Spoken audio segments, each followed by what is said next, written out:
आकाशवाणी दिल्ली प्रस्तुत करता है विशेष फोन इन कार्यक्रम रेडियो डॉक्टर।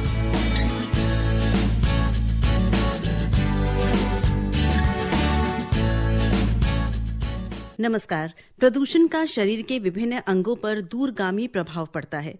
फेफड़ों पर इसके होने वाले प्रभाव जैसे allergic rhinitis, asthma, COPD, lung cancer जैसी स्थितियां प्रदूषण के कारण हो सकती हैं।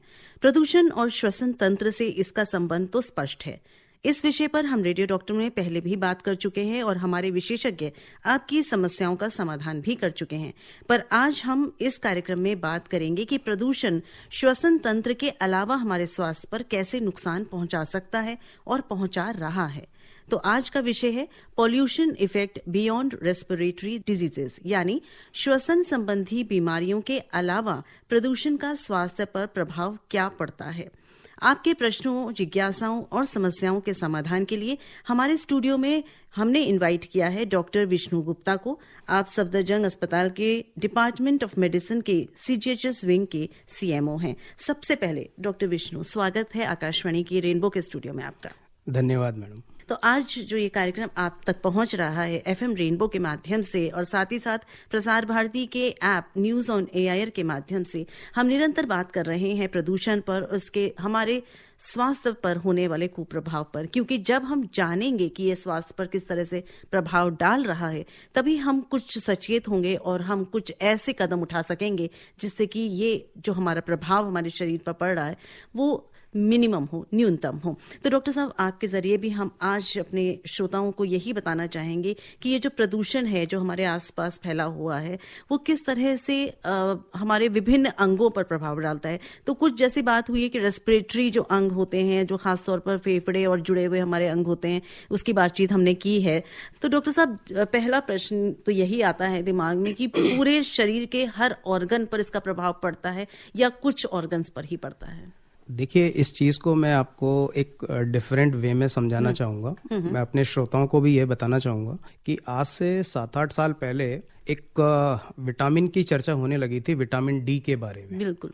जिसको आज की तारीख में हम विटामिन ऑफ द सेंचुरी बोलते हैं, विटामिन ऑफ डिकेड बोलते हैं। उसका रीज़न ये था कि 7-8 साल पहले हमें विटामिन डी के बारे में सिर्फ इतना ही मालूम था या हमारी नॉलेज यहीं तक सीमित थी कि विटामिन डी हमारी बोन हेल्थ से रिलेटेड है। हमारे जो बोन्स के अंदर जो हेल्थ है उसको मेंटेन करता है, कैल्शियम मेटाबॉलिज्म में हेल्प करता है। लेकिन धीरे धीरे साइंटिस्ट ने, रिसर्चर्स ने ये ऑब्जर्व किया और ये पाया कि विटामिन डी केवल बोन्स में ही इफेक्ट नहीं डालता, बाकी हमारी बॉडी का शायद ही कोई ऑर्गन बचा हो, शायद ही कोई सिस्टम बचा हो जहाँ पे विटामिन डी का डायरेक्टली और इनडायरेक्टली इफेक्ट नहीं आता। छोटे बच्चे से लेके बुजुर्ग तक, प्रेग्नेंट फीमेल से लेके सब लोगों में विटामिन डी का इफेक्ट देखा गया। उसी तरह ये जो पोल्यूशन है, अगर हम आज से 7-8 साल पहले की बात करें तो शायद इस पोल्यूशन का हल्ला जो था, शोर था, वो हम उतना नहीं सुनते थे और नेचुरल है कि उसका जो इफेक्ट था वो भी हम इतना ज़्यादा ऑब्जर्व नहीं करते थे। हमारा जो मेन कंसर्न रहता था पोल्यूशन के बारे में वो सिर्फ रेस्पिरेटरी डिजीजेस तक ही सीमित रहता था कि पेशेंट को अस्थमा के अटैक्स बढ़ गए हैं, सीओपीडी डेवलप होने लग गया है, या पेशेंट अगर उस एरिया में रहता है तो उसको लंग कैंसर की पॉसिबिलिटी बढ़ गई है या स्किन एलर्जी बढ़ गई है। लेकिन जैसे जैसे टाइम बीतता गया और हमने ये देखा कि वर्ल्ड में अगर हम वर्ल्ड की बात करें तो जो WHO की गाइडलाइन है वो ये कहती है कि 99% लोग अभी भी AQI इंडेक्स जो WHO की डिफाइंड गाइडलाइन है उससे बाहर रहते हैं। मतलब 99% लोग पोल्यूटेड एरिया में रहते हैं, सिर्फ 1% है जो नॉन पोल्यूटेड एरिया में रहते हैं। तो डेफिनेटली जब आपका एक्सटर्नल एनवायरनमेंट अगर पोल्यूटेड होगा तो वो आपके बॉडी पे इफेक्ट डालेगा। तो धीरे धीरे साइंटिस्ट ने रिसर्च की, स्टडीज करी, बैकवर्ड स्टडीज करी, तो ये पाया कि अब हमारे शरीर में ना केवल हार्ट, ब्रेन, बच्चों में, बुजुर्ग में, हमारी बोन्स में, हमारी स्किन्स में, हर ऑर्गन के अंदर कहीं ना कहीं पोल्यूशन का इनडायरेक्टली रोल देखा जा रहा है और ये चीज ऑब्जर्व करी जा रही है। और अब तो जो नॉन कम्युनिकेबल डिजीजेस जिसे हम बोलते हैं उनके अंदर भी पोल्यूशन का एक रोल एक उभर के आ रहा है। इसके बारे में हम जैसे जैसे सिस्टम्स की बात करेंगे वैसे हम आपको बताते तो जाएंगे। ये बात तो स्पष्ट हो गई डॉक्टर साहब आपकी बात से कि हर ऑर्गन, यानी कि आपने कहा कि बालों से लेके, अगर हम नाखून से लेके बात करें, शरीर के किसी अंग की बात करें, तो पॉल्यूशन से अछूता नहीं है। बिल्कुल। इसके कुप्रभाव शरीर के हर अंग में पड़ रहे हैं। तो आज हम जरूर जानना चाहेंगे, जितना हम कवर कर सकते हैं, लेकिन आप कुछ पूछना चाहते हैं। आप की जिज्ञासा भी जरूर बढ़ गई होगी श्रोताओं कि क्या क्या इफेक्ट होता है, और डॉक्टर साहब भी कार्यक्रम के दौरान हमें बताएंगे कि और किस तरह से ये इफेक्ट डालता है। रेस्पिरेटरी तो आपने बताया बहुत पहले से पता था, पर ये जो बहुत और अलग अलग बीमारियों को ये अपने घेरे में ले रहा है और बढ़ावा दे रहा है, वो सारी चीजें बहुत अलार्मिंग हो रही हैं। हमें लगता है कि पॉल्यूशन के जो माहौल में, प्रदूषण के माहौल में जो भी बच्चा बड़ा हो रहा है, वो शायद यही गाना गाना चाहेगा कि give me some sunshine, I want to grow once again, कि एक ऐसे माहौल में मैं भी बढ़ना चाहता हूं जहाँ पॉल्यूशन ना हो, क्योंकि इसके बढ़ते हुए बच्चों के शरीर में भी काफी इल इफेक्ट्स हो सकते हैं। पहले हम एक जो हमारे श्रोता हमारे साथ जुड़े हुए फोन लाइन पर, इनसे बात कर लेते हैं, फिर इस प्रश्न का जवाब मैं जरूर आपसे लूंगी। हेलो। नमस्कार जी नमस्कार। सर को भी नमस्कार जी। नमस्कार जी। जी मैं यामीन भाई, रेडियो वाला, चिरोड़ी लोनी भी लगा जी जी यामीन भाई, प्रश्न करें अपना। जी मैं ये जानना चाह रहा हूँ, जैसे कि प्रदूषण में फेफड़ों को दिक्कत होती है, सांस की दिक्कत होती है, तो उसके लिए हम मास्क लगा लेते हैं, लेकिन आंखों में जो दिक्कत होती है बहुत ज्यादा, तो उसके लिए हम कैसे देखभाल करें? देखिए, जिस तरह से फेफड़ों के लिए जो हवा जाती है हमारे नाक से और हमारे मुंह से जाती है, बेसिकली तो नाक से ही जाती है, पर जो बच्चे होते हैं वो मुंह से भी सांस ले लेते हैं, तो उसको फिल्टर करने के लिए आप मास्क लगाते हैं। तो आंखों के लिए आपके लिए सजेशन है कि जो बड़े साइज के गोगल्स होते हैं जो चारों तरफ से बंद हो जाते हैं, अगर आप वो लगाते हैं तो उससे डायरेक्ट इम्पैक्ट बैड एयर का नहीं होगा। दूसरी चीज, अगर आप वो चीज़ नहीं लगाते हैं तो आपकी आंखों में इरिटेशन हो सकता है, जलन हो सकती है, तो आप उसके लिए ठंडे पानी से उन्हें धो सकते हैं। जैसे ही आप बाहर से एक्टिविटी करके आते हैं या ऑफिस से आते हैं या कोई भी एक्सरसाइज करके आते हैं, तो जो डस्ट पार्टिकल्स होते हैं वो आपकी आंखों में, कॉर्निया के आसपास भी सेटल हो जाते हैं, तो उसको आप रिमूव करने के लिए उनको आंखों को तुरंत आते ही अपने ठंडे पानी से या एक साफ पानी से आंखों को धो लीजिए, तो जो डस्ट पार्टिकल होगा वो आंखों से रिमूव हो जाएगा। क्योंकि जो डस्ट पार्टिकल वहाँ पड़ा रहेगा वो धीरे धीरे क्रोनिक इन्फ्लेमेशन पैदा करेगा और आपकी आंखों में इरिटेशन और विजन डिस्टर्बेंस भी कर सकता है। जी, धन्यवाद प्रश्न करने के लिए यामीन भाई। और जैसा हम आपके प्रश्न से पहले बात कर रहे थे डॉक्टर साहब, छोटे बच्चों को बहुत पोल्यूशन से और प्रदूषण से इफेक्ट होता होगा, जब बड़ों को ही इतना होता है, तो क्या इम्पैक्ट हो सकता है ग्रोइंग एज में अगर बच्चे एक्सपोज होते हैं टू सच पोल्यूशन? देखिए, जब बच्चे जन्म लेते हैं तो जो शुरुआत के 4-5 साल होते हैं, उन 4-5 सालों में उसके अंदर कई ऑर्गन्स मैच्योर होते हैं। जैसे उसका ब्रेन होता है, ब्रेन की मैच्योरिटी एज होती है वो 5 साल के करीब होती है, तो 4-5 साल के आसपास ब्रेन मैच्योर कंप्लीटली काफ़ी कुछ हो जाता है। सिमिलरली जो लंग्स होते हैं वो भी मैच्योर होना शुरू होते हैं और मैच्योरिटी उनमें भी जैसे जैसे ग्रोइंग एज होती है वैसे वैसे आती है। और जब बच्चा पैदा होता है तो उनके ये दोनों ही ऑर्गन इमेच्योर होते हैं। इमेच्योर का मतलब होता है कि कोई भी एक्सटर्नल फोर्स या कोई भी इन्फेक्शन या किसी भी तरह का इरिटेंट या पोल्यूटेंट उन पे अटैक करता है तो उसको डिफेंड नहीं कर पाते, यानी कि उनका इम्यून सिस्टम भी वीक होता है। तो आप कंटिन्यूअसली ऐसे एनवायरनमेंट में रहेंगे जहां पे पोल्यूशन या पोल्यूटेंट या इरिटेंट आपके चारों तरफ हैं, अगर आप इन्फेक्शन को रूल आउट कर देते हैं तो भी ये जो पार्टिकल्स हैं ये आपके ब्रेन में जाते हैं, उसमें फिल्टर करते हैं। इवन जो प्रेग्नेंट फीमेल्स होती हैं उनके अंदर भी जो प्लासेंटा होता है उसको भी ये पार कर लेते हैं और जो ग्रोइंग फीटस होता है वहां भी पहुंच जाते हैं। तो नेचुरल है कि जो बच्चा जन्म ले चुका है उसमें तो एंटर इजीली कर पाएंगे। जी। तो जो बच्चे की ग्रोथ होती है, जो ब्रेन की ग्रोथ होती है वो कम हो जाती है। बच्चे का IQ लेवल होता है वो हो सकता है कि थोड़ा कम हो, और हार्मोनल डेवलपमेंट होते हैं वो कम हो सकते हैं। उसकी ग्रोथ जो फिजिकल ग्रोथ होती है वो इफेक्ट हो सकती है। बच्चे का जो अगर लंग अगर प्रॉपरली ग्रो नहीं करेगा तो उसको repeatedly respiratory diseases future life में अटैक उसको आ सकते हैं। मतलब आपने बच्चे को एक तरह से प्राइमिंग कर दिया बचपन में ही कि आप फ्यूचर में आप एक हाउस ऑफ डिजीजेस हो। जी जी जी, बहुत ही नेगेटिव इफेक्ट है आप बता रहे हैं। तो आपने बताया कि प्रेगनेंसी में भी हो सकता है कि वो इफेक्ट फीटस पे भी डाले, और साथ ही साथ छोटे बच्चों का 5 साल तक की उम्र तक इसका प्रभाव बहुत ज्यादा हो सकता है।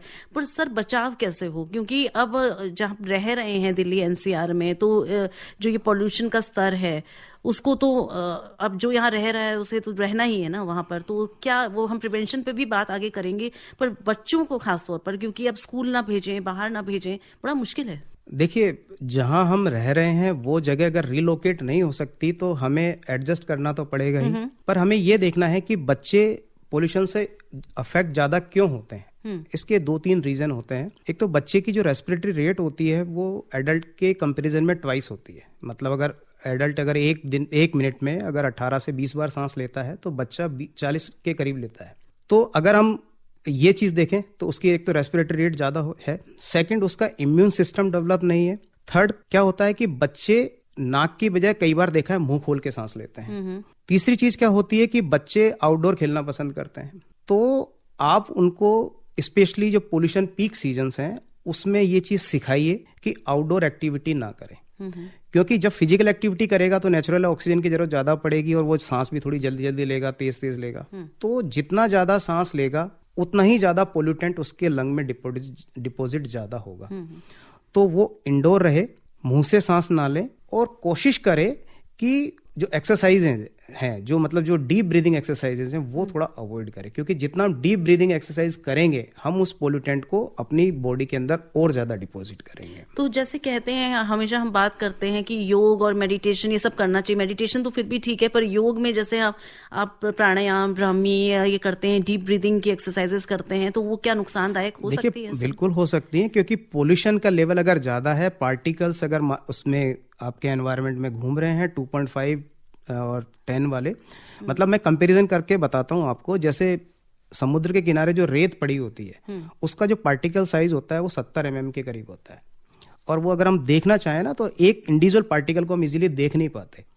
तो सोचिए 2.5 की साइज क्या होगी, मतलब उसका 2.5 को अगर 70 से कंपैरिजन करें तो 35 गुना। तो जब हम 35 गुने बड़ी साइज को इजीली नहीं देख पा रहे हैं तो 2.5 वाली साइज को तो हम विजिबल करना नेक्स्ट टू इम्पॉसिबल है। हमारा जो हेयर होता है उसकी जो थिकनेस होती है वो 50 होती है। तो हेयर भी हमें कई बार देखते हैं ना, हम कई बार देखते हैं हाथ से फील करने की कोशिश करते हैं, हेयर हमें दिखता नहीं है। जी, जी। तो 2.5 की तो मतलब एक तरीके से औकात नहीं है कुछ भी, लेकिन उसकी जो इंपॉर्टेंस है वो इतनी ज्यादा इसलिए है कि वो इजीली सेटल डाउन हो जाता है हमारे लंग्स के अंदर। 10 तक के जो पार्टिकल्स होते हैं, PM10 वाले जो पार्टिकल्स होते हैं, वो हमारी जो नेजल कैविटी होती है उसमें जो हेयर्स होते हैं वो उसको फिल्टर कर लेते हैं। इसीलिए हम कहते हैं बच्चों को कि आप मुंह से सांस मत लीजिए, क्योंकि अगर वो मुंह से सांस लेगा ना तो वो जो एयर फिल्टर जो 10 वाले रोक पा रहा था वो भी नहीं रोक पाएगा। अच्छा। तो हम बच्चों को कहते हैं आप नाक से सांस लीजिए। उसका रीजन सिर्फ यही होता है कि एटलीस्ट हम 10 वाले पार्टिकल्स को तो फिल्टर कर लें, 2.5 वाले तो जा ही रहे हैं। तो जितनी ज्यादा हम डीप ब्रीथ करेंगे, वो जो डीप ब्रीथ करने के दौरान जो 2.5 साइज वाले जो पार्टिकल्स हैं वो हमारे लंग्स में डीपली डिपॉजिट हो जाते हैं, और लंग्स में डिपॉजिट होने के बाद में कई बार वो गैसियस एक्सचेंज के थ्रू हमारी सेल में एंटर कर जाते हैं, हमारी बॉडी के अंदर एंटर कर जाते हैं, और इसी के थ्रू वो हमारे ब्लड में आ जाते हैं। और एक बार वो शरीर में किसी भी भाग में एंटर कर गए तो उन्हें निकालना बहुत मुश्किल है। बिल्कुल नेचुरल चीज है। 2.5 की साइज इतनी ज्यादा होती है, कोई मैकेनिज्म नहीं है हमारी बॉडी के अंदर उसको फिल्टर आउट करने की, बिकॉज वो पार्टिकल है। तो पार्टिकल को फिल्टर करना पॉसिबल नहीं होता। अगर कोई केमिकल होता है तो उसमें क्या, उस पे हमारी बॉडी कोई मान लो एंटी ऑक्सीडेंट की तरह या कुछ ऐसा वर्क करके, कोई जैसे कोई कहते हैं ना जहर आपके शरीर में चला गया, तो कई बार हल्का जहर होता है तो हमारी बॉडी उसको डिफेंड कर लेती है, उसको जहर को न्यूट्रलाइज कर लेती है। पर पार्टिकल को न्यूट्रलाइज करने के लिए हमारी बॉडी में कोई मैकेनिज्म नहीं हो सकता। इसीलिए इसके बारे में हम इतनी आज बातचीत कर रहे हैं, क्योंकि ये उससे भी ज्यादा भयंकर स्थिति उत्पन्न कर सकती है और किसी को नहीं छोड़ती है। अगर आप कहें छोटे, आपने कहा कि इवन प्रेगनेंसी में फीटस माँ के अंदर है तो भी ये नुकसान पहुंचा रही है, और एक एजेड जितनी भी उम्र है वो सबको तो वो हम उस पर भी नुकसान बात करेंगे कि ये ज्यादा उम्र के जो लोग होते हैं उन पे क्या इफेक्ट डालती है, बच्चों पे हमने अभी बात की, पर हमारे जो है मैं श्रोता हमें मैसेज करके पूछ रहे हैं, गाजियाबाद एनसीआर में शाम होते ही भारी मात्रा में पॉल्यूशन उत्पन्न हो रहा है, हमारे फेफड़ों पर अगर इसका प्रभाव पड़ता है तो उसके क्या क्या लक्षण हो सकते हैं और हम किस तरह से अपने फेफड़ों को बचा सकते हैं पॉल्यूशन से। नमस्कार शालिनी मित्तल जी और डॉक्टर विष्णु जी, दोनों को नमस्कार।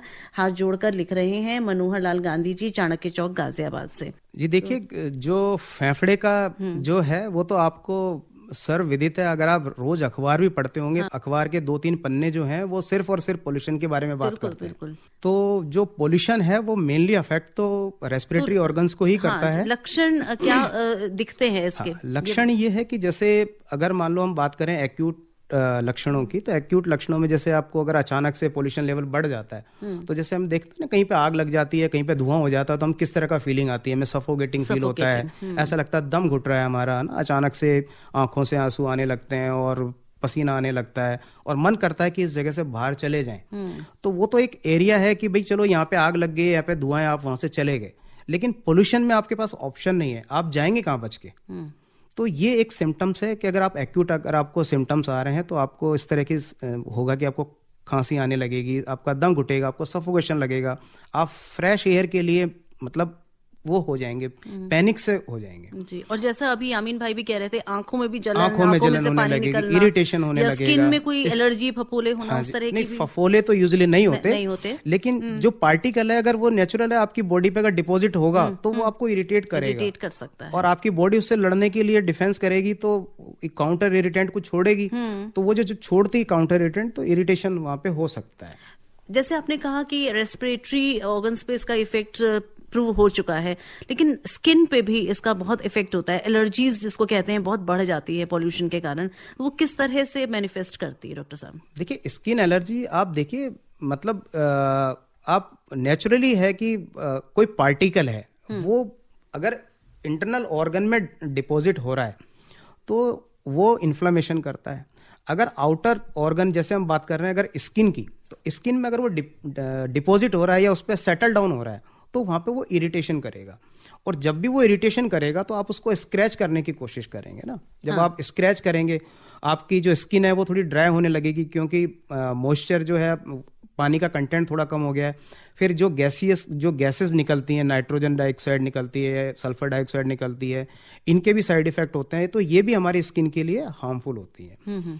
तो ये हमारी स्किन के अंदर ड्राइनेस ला सकती है, इरिटेशन पैदा कर सकती हैं, इस तरह के आप कह सकते हैं। ग्रेइंग ऑफ हेयर अभी कोई ऐसी प्रूवन स्टडी नहीं आई है, तो हो सकता है कि आने वाले टाइम में कोई ये स्टडी भी आ जाए कि जो लोग पोल्यूटेड एरिया में रहते हैं उनके हेयर्स हैं वो और लोगों और इस एरिया के कंपैरिजन में जल्दी ग्रे हो जाते हैं। एजिंग भी हो सकता है कि इसके कारण भी आप अर्ली एजिंग हो जाए या आपके सिम्टम्स आने लगे, बिकॉज बॉडी इनएक्टिविटी जब होती है। देखिए, स्टडीज डेफिनेटली कहीं ना कहीं चल रही होंगी। आज हम बात कर रहे हैं, हो सकता है कि हम 2 साल के बाद में इसी प्लेटफॉर्म पे जब दोबारा आए तो हम ये बात रिपीट करें कि अब ऐसी स्टडीज भी आ चुकी हैं जो ये कहती हैं कि जो पोल्यूटेड एरिया में रह रहा है उसकी लाइफ एक्सपेक्टेंसी भी कम हो गई है। जी बिल्कुल। और जैसा आप कह रहे हैं डॉक्टर साहब कि जब इतनी सारी बीमारियां हो जाएंगी तो ऑब्वियसली कहीं ना कहीं लाइफ एक्सपेक्टेंसी भी कम होगी एंड लाइफ की क्वालिटी भी होती है। हेल्दी जो लाइफ ईयर जो हम काउंट करते हैं, मतलब WHO ये कहता है कि हर साल तकरीबन 7 मिलियन डेथ जो होती है वो पोल्यूशन एट्रीब्यूटेड होती है, डायरेक्टली और इनडायरेक्टली।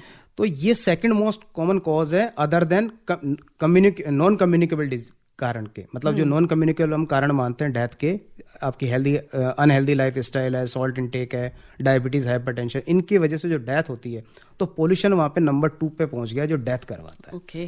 तो ये काफी सिचुएशन जो है ऐसी है कि हमें इसके बारे में बहुत बातचीत करनी चाहिए। बातचीत हो रही है अलग अलग प्लेटफॉर्म के माध्यम से, पर बातचीत तब सफल होगी जब उसमें जो बातें बताई जाएं उसको फॉलो किया जाए। और सबसे पहले तो जो बात होनी चाहिए पॉल्यूशन कैसे ना हो उस पर हमें करनी चाहिए। पर आज क्योंकि ये हेल्थ का प्रोग्राम है तो हम कोशिश ये कर रहे हैं कि हेल्थ पे इसका जो नुकसान हो रहा है, हमारे स्वास्थ्य पर जो इसका प्रभाव पड़ रहा है, उसको हम जरूर कोशिश करें कि कम से कम हो। आज हम बात कर रहे हैं pollution effect beyond respiratory diseases और हमारे साथ डॉक्टर विष्णु गुप्ता हैं जो इस कार्यक्रम में आपको जानकारी दे रहे हैं। अगर आप कुछ पूछना चाहते हैं, कोई आपके दिमाग में सवाल आ रहा है, तो आप हमें फोन करके या मैसेज के माध्यम से लिख सकते हैं, पूछ सकते हैं, फोन करके सीधे जुड़ सकते हैं। मैं आपको फोन नंबर्स फिर से बता देती हूँ, 011-23421080, 23421082। डॉक्टर साहब, मैसेजेस आ रहे हैं, हमारे श्रोता हमारे कार्यक्रम को पसंद भी कर रहे हैं। देवदत्त पारसौलिया जी लिख रहे हैं, असिस्टेंट वायरलेस ऑफिसर हैं, बहुत अच्छा टॉपिक है और बहुत एक्सीलेंट प्रेजेंटेशन है, थैंक यू सो मच। और साथ ही साथ ये मैसेज हमें लिखकर भेजा है राजीव राय जी ने दिल्ली से कि डॉक्टर साहब ये बताएं कि अभी हमारे बॉडी में पॉल्यूशन जो जा चुका है उसको हम कैसे क्लीन करें। हमने थोड़ी देर पहले बात की थी, आपने कहा था इस तरह का कोई फिल्टर नहीं है, तो बताएं क्या बताना चाहेंगे राजीव जी को। देखिए, ये तो आप एक तरह से ना लाइफ मांग रहे हैं आप हमसे। तो ऐसा अभी तक कोई तरीका नहीं है कि जिससे हम जो हमारे अंदर ऑलरेडी पोल्यूशन डैमेज कर चुका है उसे रिवर्ट कर सकें, पर यह है कि फर्दर डैमेज ना करें, उसके लिए हमें थोड़ा अवेयर रहना चाहिए। हमारी लाइफ स्टाइल थोड़ी हेल्दी रहनी चाहिए, क्योंकि एक और एक चीज 2-11 होते हैं। तो पोल्यूशन में तो आप रह ही रहे हो, लेकिन अगर आपकी लाइफ स्टाइल भी अगर अनहेल्दी होगी तो नेचुरल है कि वो चीज आपको डबल डैमेज करेगी। बिल्कुल, बहुत अच्छी बात, और ये आपने छेड़ी है बात डॉक्टर साहब। तो लाइफ स्टाइल और एक्सरसाइज, इंडोर आउटडोर एक्सरसाइज, ये सारी बातें हमारे दिमाग में हैं। आप सुन रहे हैं फोन इन कार्यक्रम रेडियो डॉक्टर। रेडियो डॉक्टर में बात हो रही है पॉल्यूशन की। पॉल्यूशन हमारे शरीर को किस तरह से प्रभावित करता है, इस पर हम बातचीत कर रहे हैं हमारे विशेषज्ञ से। डॉक्टर विष्णु गुप्ता हमारे साथ हैं, और डॉक्टर विष्णु गुप्ता के बारे में बता दें कि आप डिपार्टमेंट ऑफ मेडिसिन के CGHS विंग के CMO हैं सफदरजंग अस्पताल में। तो डॉक्टर साहब, बहुत सारी बातें हमने की हैं, लेकिन अभी भी समय है, हमारे श्रोता हमारे साथ निरंतर जुड़ रहे हैं और जानना चाहते हैं, उनके मन में बहुत सारी जिज्ञासाएं भी हैं। डॉक्टर साहब, बहुत सारे मैसेज हैं, चलिए मैसेज ले लेते हैं। यशपाल जी हमें लिख रहे हैं द्वारका दिल्ली से, नमस्कार टू डॉक्टर साहब and Shalini Mittal ma'am, and thanks for a very important information you are giving through this programme. My question is, please clarify, indoor pollution is equal to less or more than outdoor pollution, as there is different opinion about this. तो indoor and outdoor को कैसे relate करते हैं? देखिए, definitely indoor और outdoor pollution में difference तो होगा ही, क्योंकि आउटडोर के जो भी इफेक्ट जो देखे जा रहे हैं और जो भी स्टडीज चल रही हैं वो सारी आउटडोर पोल्यूशन को लेके ही की जा रही हैं। इंडोर पोल्यूशन के सोर्सेज अलग होते हैं, आउटडोर पोल्यूशन के सोर्सेज अलग होते हैं। लेकिन अगर हम देखें कि एयर तो सर्कुलेट वही होती है जो बाहर से एयर आ रही है अंदर की तरफ आ रही है, सर्कुलेशन तो एयर का वही है। तो हम इसको ये नहीं कह सकते कि इंडोर पोल्यूशन टोटली डिफरेंट है और आउटडोर पोल्यूशन टोटली डिफरेंट है। It's a mix. मतलब इंडोर पोल्यूशन में अगर आप पार्ट देखेंगे तो आज की तारीख की अगर हम बात करें तो इंडोर एयर जो होगी ना वो 80% आउटडोर एयर ही होगी। 20% जो एयर है वो हो सकता है कि उसका AQI बाहर के AQI से थोड़ा सा बेटर हो जी, और इसीलिए कहा भी जा रहा है कि आपको बचना है तो अंदर रहिए, है ना। तो कि अंदर की डेफिनेटली बाहर से तो बेटर ही होगी और थोड़ा सा आप कंट्रोल भी कर सकते हो अपने घर के एनवायरनमेंट को। हाँ जी, हमारे साथ हमारे श्रोता जो कोशिश कर रहे थे शायद फिर जुड़ गए हैं। हेलो, नमस्ते जी। नमस्कार। नमस्ते। नमस्कार जी, मेरा नाम सुखपाल है। हाँ जी सर, मैं जानना चाहता हूँ डॉक्टर साहब कि डॉक्टर लोग ये कहते हैं कि जिनकी प्रतिरोधक क्षमता इम्यूनिटी मजबूत है उनको ये चीज का असर कम होता है। तो मैं डॉक्टर साहब से जानना चाहता हूँ कि प्रतिरोधक क्षमता मजबूत करने के लिए, क्योंकि देखा गया कोरोना काल में जिन लोगों की प्रतिरोधक क्षमता मजबूत थी उनका असर कम हुआ और जिनकी प्रतिरोधक क्षमता कमजोर थी उनका कोरोना का असर ज्यादा हुआ।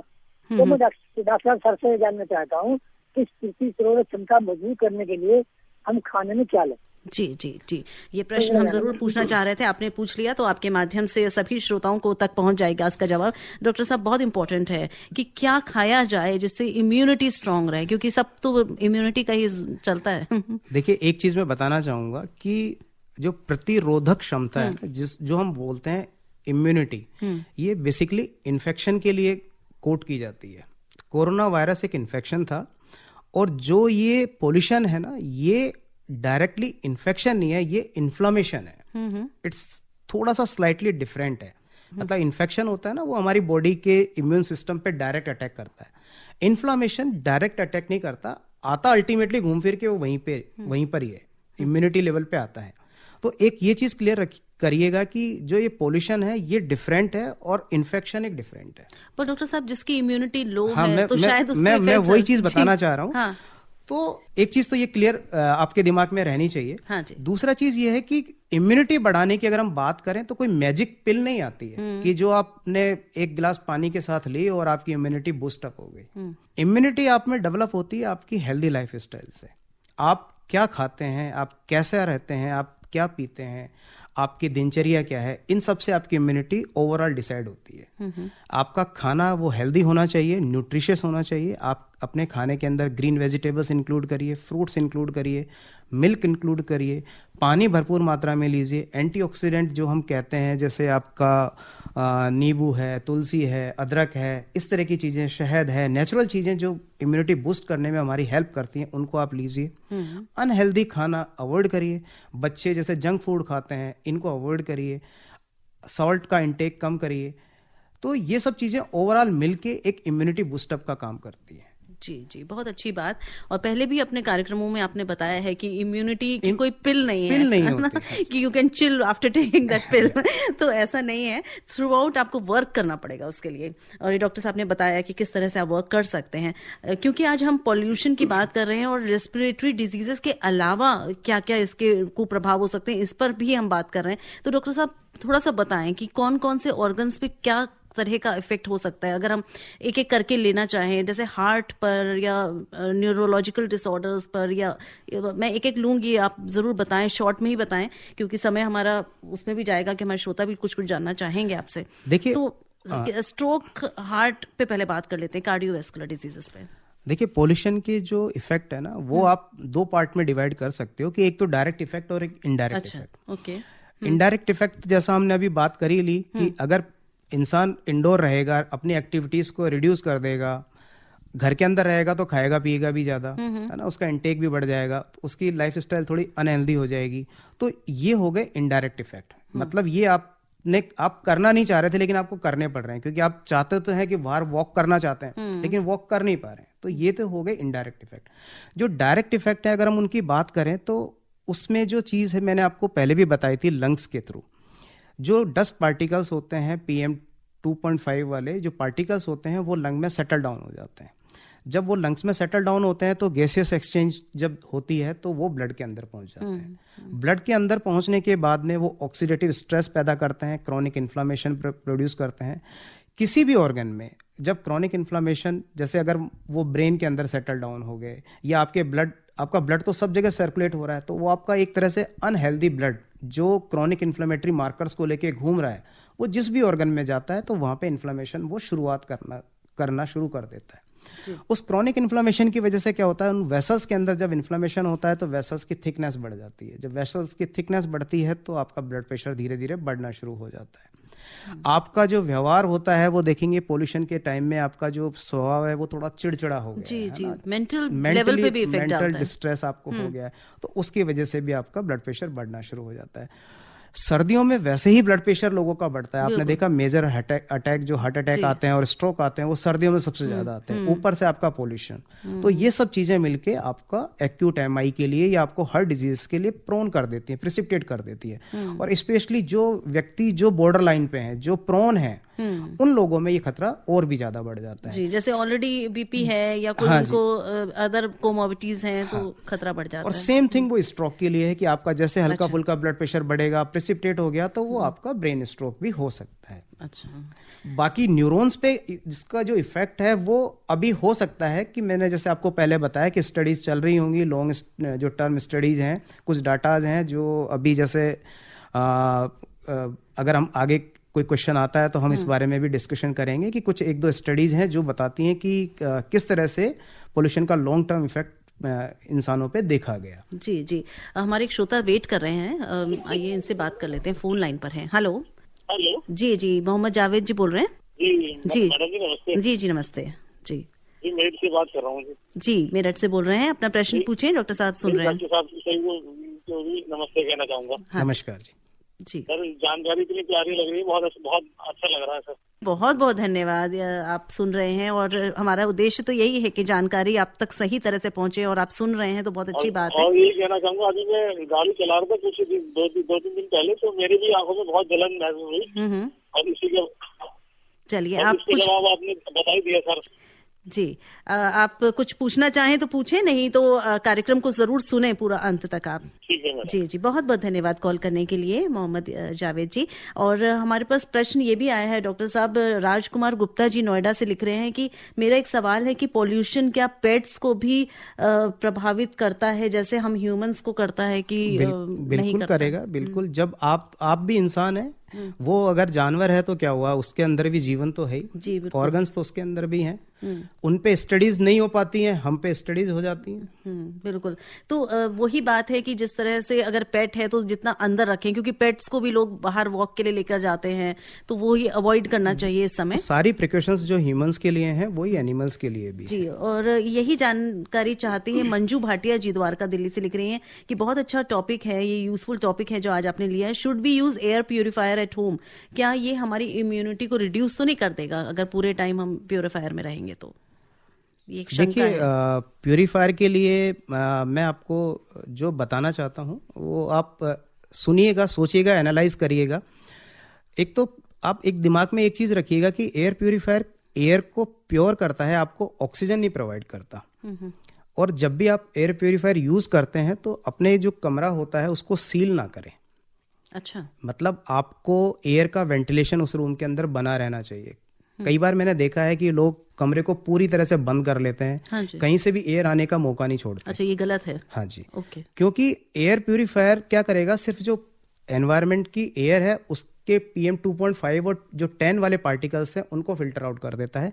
लेकिन अगर आप उस कमरे में हैं तो आप उस कमरे की ऑक्सीजन को यूटिलाइज कर रहे हैं, और आप हार्मफुल गैसेज जो छोड़ रहे हैं वो गैस कहाँ जाएंगी? उसको एक्सपेल, मतलब उस रूम से बाहर तो निकालना थोड़ा सा कहीं ना कहीं वेंटिलेशन बहुत जरूरी होता है। अच्छा। और मेरा एक चीज पर्सनली ये मानना है कि अगर आपके पास लग्जरी है, अगर आप अफोर्ड कर सकते हैं, तो अगर आपको रात को सोते वक्त, क्योंकि यूजुअली क्या होता है कि दिन भर हमारी घर के अंदर भी इंडोर हम कह देते हैं, लेकिन पूरे घर को एयर प्यूरिफायर से कवर करना मुश्किल होता है। तो रात के टाइम पे अगर आपके पास मौका मिलता है, आपको 6-8 घंटे के लिए भी अगर प्योर एयर मिल जाती है तो वो बुरी नहीं है। ओके। तो आप रात को एटलीस्ट एयर प्यूरिफायर इस्तेमाल कर सकते हैं। रही बात इम्यूनिटी की, मुझे नहीं लगता कि इसका इम्यूनिटी से कोई लेना देना है। बिल्कुल, अभी जिस तरह से आपने समझाया उससे तो लगता है कि सिर्फ ये हमें एक प्योर एयर देने का साधन है, तो इससे इम्यूनिटी इफेक्ट इससे तो नहीं पार्टिकल्स निकलते हैं, मतलब जो 2.5 और 10 वाले पार्टिकल्स निकलते हैं। अदरवाइज जो एयर पोल्यूशन के अंदर जो गैस होती हैं उनको ये रिड्यूस नहीं करता है। जी। तो पार्टिकल्स होते हैं वही ज्यादा हमें पहुंचाते हैं। जी, बहुत सारी बातें हैं करने के लिए। हमारे श्रोता, हमारे 2 कॉलर्स हमारे साथ जुड़े हुए हैं, आइए इनसे बात करते हैं। जी राजेंद्र जी। हाँ जी, नमस्कार जी। जी नमस्कार। हाँ जी, मैं गोहाने से बोल रहा हूँ मैम। अच्छा, चलिए, बहुत बहुत स्वागत है कार्यक्रम में। अपना प्रश्न पूछें डॉक्टर साहब से। अच्छा, मेरा प्रश्न ये है, मेरा बड़ा भाई है 72 साल का, तो उसके हाथों में लकवा लगा हुआ, उसको सांस की बड़ी दिक्कत होगी, है बहुत घबरा जाता है जी, क्या करें जी उसका? डॉक्टर साहब से पूछिए, यही सवाल था बस। जी डॉक्टर साहब सुन रहे हैं। जी देखिए, इसका डायरेक्ट पोल्यूशन से कितना रिलेशन है या नहीं है, ये तो हम पेशेंट को देखने के बाद में ही जज करके बता पाएंगे कि उनको और कोई समस्या तो नहीं है जिसकी वजह से उन्हें सांस लेने में तकलीफ होती है। तो मेरा सजेशन ये है कि आप आसपास कोई आपके कोई डॉक्टर हो, उनसे मिलिए और वो आपको इस बारे में कोई उचित राय दे पाएंगे। जी, धन्यवाद कॉल करने के लिए। हमारे एक और कॉलर हैं हमारे साथ। हेलो। हेलो। जी, आप रेडियो डॉक्टर में हैं? हाँ जी। सबसे पहले तो शालिनी मैम और डॉक्टर साहब को नमस्कार। जी नमस्कार। जी, राजेंद्र बोल रहा हूँ, करमपुरा दिल्ली से। जी राजेंद्र जी, अपना प्रश्न करें। तो मेरा सवाल ये है कि ये पॉल्यूशन से बचने के लिए हमें घरेलू स्तर पर क्या डाइट लेनी चाहिए और एक्सरसाइज करनी चाहिए?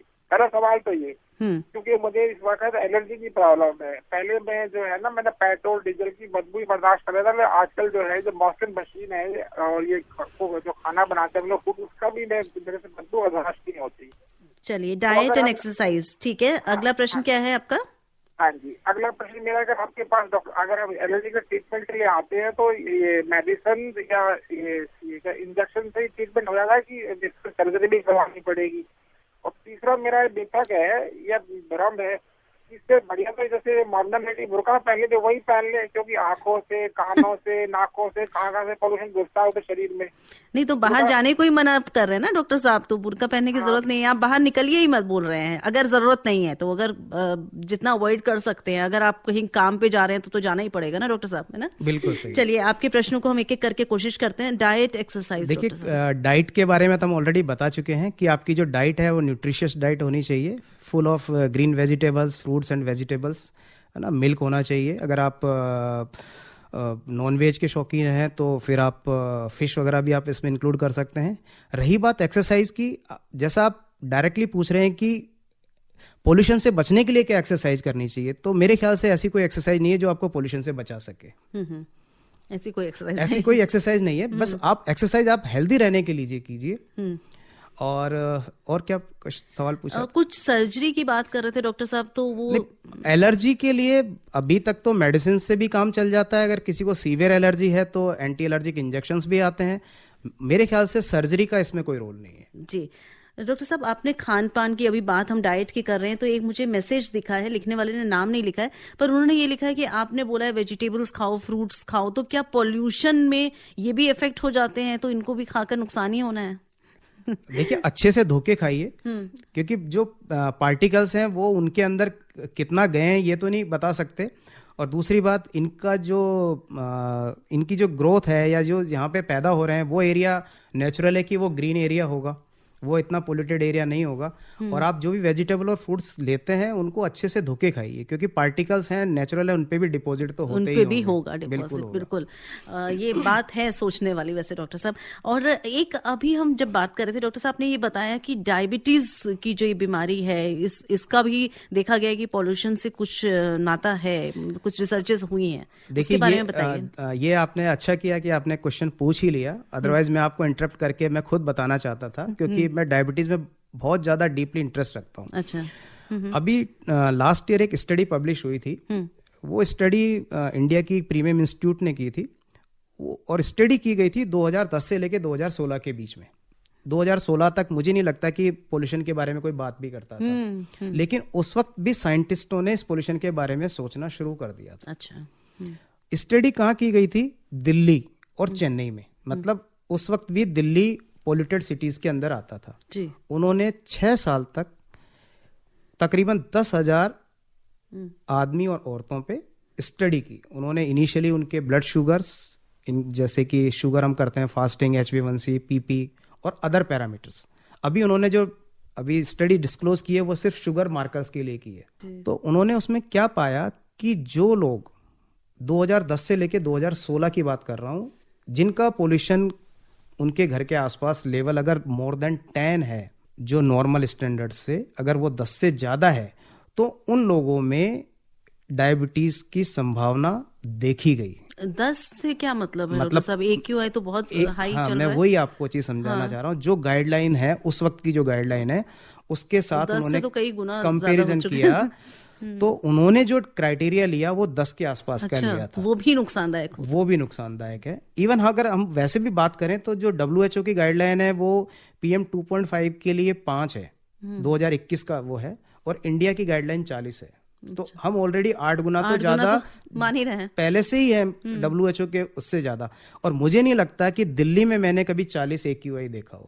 किसी दिन कोई बारिश हो गई हो एकदम हेल्दी मौसम में तो AQI 40 से नीचे ड्रॉप कर गया हो। अदरवाइज हम दिल्ली में जो रहते हैं उससे 10 गुना वो तो ऊपर रहता है, ऑलरेडी 150 और 200 की रेंज के अंदर रहता है, और अभी तो और भी ज्यादा। हाँ। तो उन साइंटिस्टों ने ये एक पॉसिबिलिटी करी कि शायद हो सकता है, और उन्होंने ये भी देखा कि अर्बन पॉपुलेशन में डायबिटीज ज्यादा है as compare to rural population. तो उन्होंने एक हाइपोथेसिस प्रिडिक्ट करी कि शायद ये हो सकता है कि हमारे देश में डायबिटीज जो इतनी ज्यादा एक्सपोनेंशियली बढ़ रही है उसके पीछे पोल्यूशन भी एक कॉज हो सकता है। स्टडीज स्टिल ऑनगोइंग है, डाटा एनकरेजिंग है। वो जो ये चीज बता रहे हैं, कोरिलेट कर रहे हैं कि पोल्यूशन की वजह से भी डायबिटीज का खतरा हो सकता है। आज तक तो हम यही मानते आए थे कि जो अनहेल्दी रहता है, उल्टा सीधा खाता है, लाइफ स्टाइल जिसका खराब है, उनमें डायबिटीज हो रहा है। लेकिन ये नया फैक्टर जो उभर के आ रहा है, तो सोचिए कि हमारा कंट्री इतना पोल्यूटेड है, मतलब हमारी दिल्ली इतनी पोल्यूटेड है, तो हम किस जगह पे बैठे हैं, कब एकदम से एक्सप्लोजन होगा डायबिटीज का।